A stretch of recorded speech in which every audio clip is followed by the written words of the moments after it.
Plating time.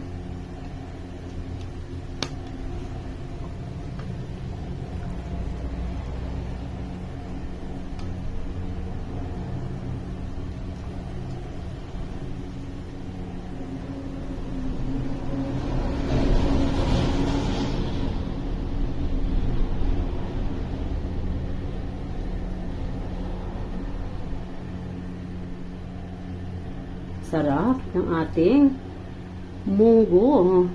Ang bango-bango. Ooh.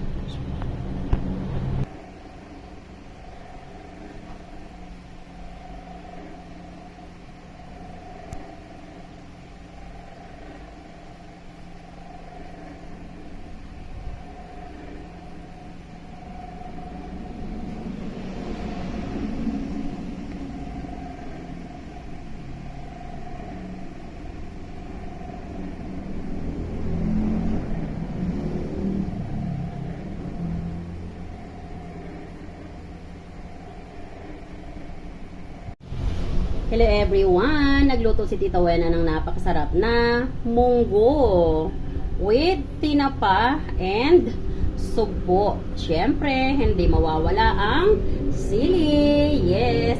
At kung paano nga ba lutuin yan, halina kayo, samahan nyo ko at lutuin na natin yan. Ayan, ang sarap nito guys, promise. Ooh, delicious! Let's go! Let's cook. Hello everyone! Halika kayo, samahan niyo ako tayo magluluto ng munggo. At sa pagluluto nga natin ng munggo, meron tayo itong tinapa. Ipiprito muna natin yan. Prito muna natin para masarap. Pag kasi yung tinapa ay hilaw at nilagay mo lang sa munggo, mayroon siyang kagat ng langsa. Pero pag pinrito mo siya, nag-enhance yung kanyang lasa na gusto mong ma-achieve. Ayan. So, yung kalahati ay buo lang natin ilalagay at yung kalahati ay hihimayin natin. At syempre, sa pagigisa natin, meron tayong young ginger, garlic, at onions. Maglagay din tayo ng kamatis para healthy. Yes. At pinalambot na nga natin yung ating munggo. Ayan. So, pinressure ko yan para makasave tayo ng gas.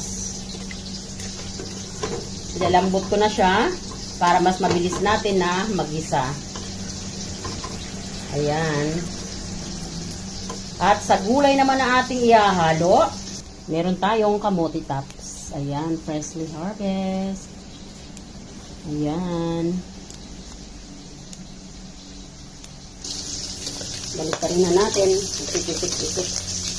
Nag-i-splash siya.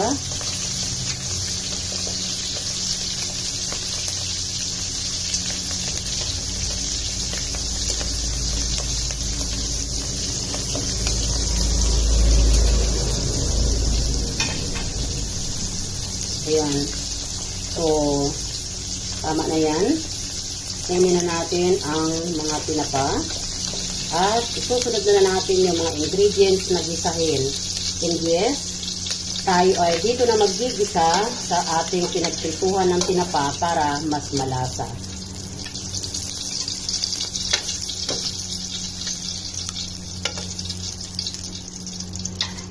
Ayan. So, una natin ilalagay ay ang ating young ginger. Tinatanong niyo ba kung bakit ginisang munggo pero may young ginger? Yes po. Every time na ako ay nagluluto, lagi may ginger. Kasi ginger has a lot of benefits to contribute to our body circulation. Basta prituhin mong mabuti yan, masarap ang magiging outcome niyan.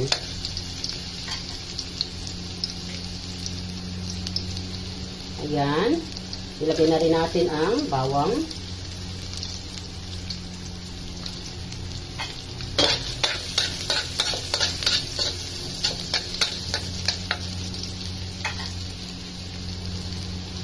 pwede na natin ilagay ang ating onion.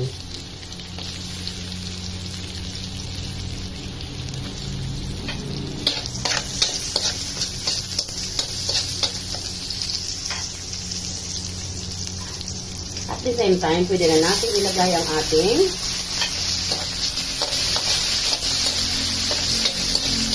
tomato. Ayan, hayaan lang natin na mag-isa yan. Hinaan natin ang apoy para habang tayo ay naghihimay ng tinapa. Ayan, himayin ko muna ito at ang kalahati ay ilalagay ko ng buo. So, ayan guys, yung kalahating tinapa ay buo lang at yung kalahati ay hinimay natin. So, ilagay na natin yan dyan. At the same time, pwede na tayong maglagay ng paminta. Ayan. Kayo nang bahala guys ha, sa paminta. Kayo na magbahala mag-adjust. At maglagay na rin nga tayo ng cubes.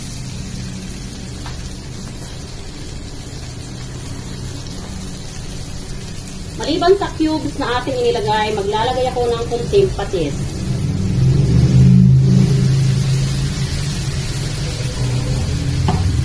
Ayan.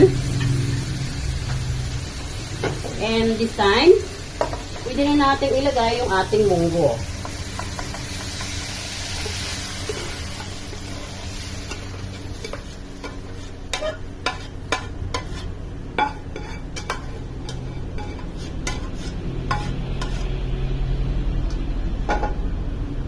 Ayan, ilagay natin sa maximum heat para mas mabilis kumulo.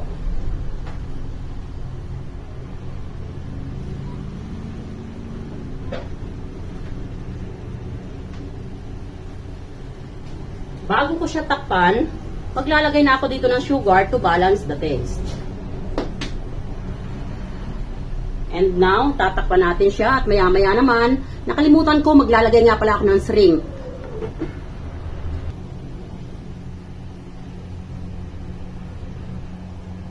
Okay. Ayan guys, meron tayong 3 malalaking sugpo. Ilagay na natin diyan at takpan natin. So ayan guys, kulong-kulo na ang ating munggo. Oh, ganda ng pagkaluto.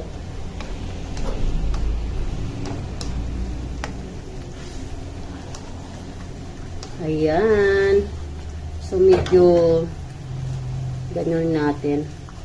Now ay pwede na nating ilagay ang ating kamuti tops. Nilagyan ko rin niya ng sili.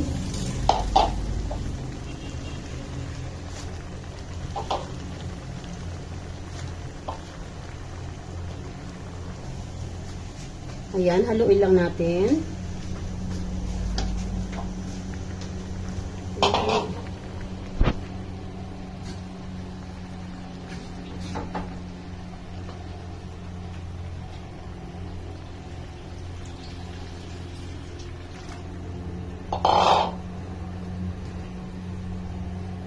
Yan guys. Haluin lang natin yan. Hindi natin kailangang i-overcook guys yung ating kamuti tops ha. Bango na niluluto natin hanggang sa kalye, hanggang sa ating neighbor. Sabi ng ating neighbor, sobrang bango nung niluluto sa kapitbahay. Sabi naman ng asawa, parang munggo. May aamoy akong binuboil na tinapa. Ginigisang tinapa.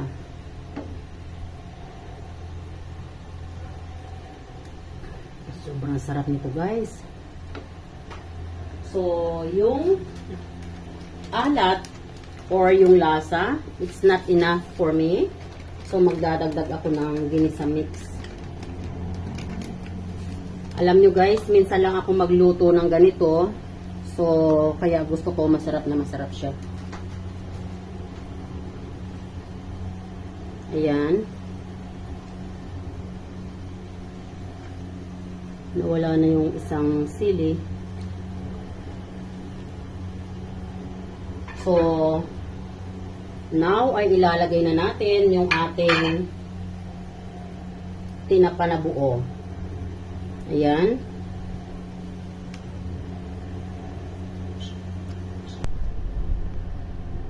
Ayan guys, nakaluto na tayo ng masarap na munggo.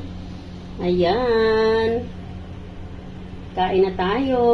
I'm so excited guys kasi minsan ko lang niluluto ito. Yes, dahil pag niluluto ko ito, somehow na magkakaroon ako ng gouts. Ayan. So, kaya pag nagluto ako nito, I have to make it sure na masarap na masarap. Alam nyo guys, yung mga favorite ko na syempre hindi na ako bumabata, no? Kaya ako ay mayroon ng gouts. Yes. So, yung mga pagkain na hindi ko na maluto frequently dahil nagko-complex sa aking circulation, once na niluto ko siya, I have to make it sure na masarap yan. Yes.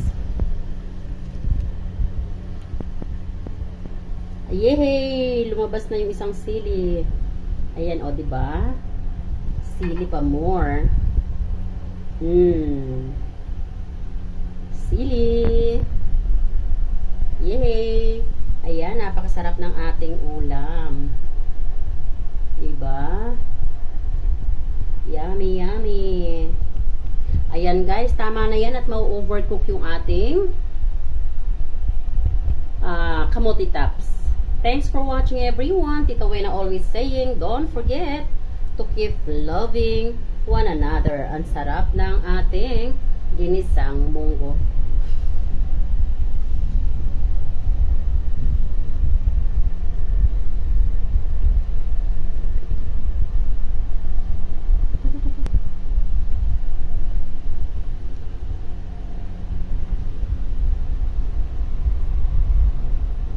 Sabaw pa lang nito guys. Ooh, delicious.